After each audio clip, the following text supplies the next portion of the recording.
inside the original sanctuary of Luxor temple that was built by King Amenophes III or Amun-Hotep III. Here he is standing presenting a huge list of offerings to the gods of this temple, God Amun, his wife Goddess Mut, and their son God Khonsu. The offerings are presented in two different styles.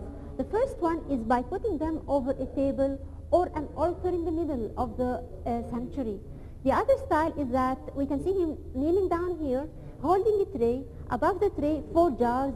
Each one is filled with grapes and flowers, and he's presenting them to the god.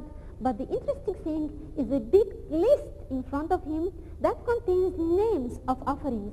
For example, in each square in that list, a name of an offering is written down with the number of that offering. For example, here he presents 1 of that style or type of offering, 2 of that one, 3 of that one, or 4 of the other one. So he wrote them down instead of drawing them. We can only find that here in the sanctuary of Luxor temple.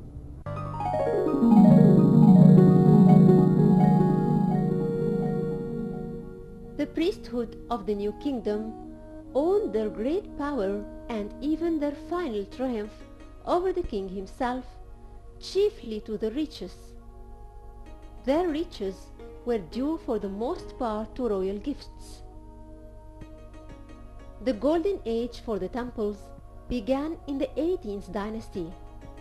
Each king of the New Kingdom boasts in almost identical words of these practical proofs of his piety. For example, the remains of an inscription at Karnak give us an idea of the gifts of Thutmose III to god Amun. The very least of them are fields and gardens of the most excellent of the south and of the north, overgrown with sweet trees, milch cows, and other cattle, in addition to quantities of gold and silver and lapis lazuli.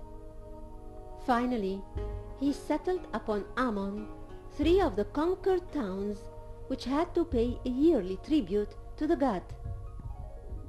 King Ramesses III, at his death, left a comprehensive manifesto in which he gave full details of all that he had done for the temples of Egypt during the 31 years of his reign.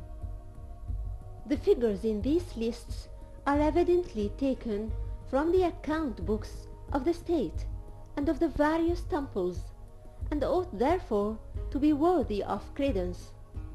This great papyrus is called Harris.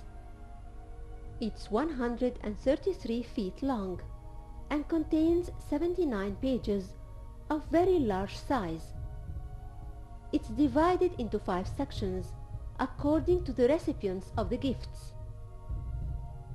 The earlier kings of the New Kingdom were also delighted to fill the coffers of their favorite god, who thus finally possessed property entirely eclipsing that of all other gods.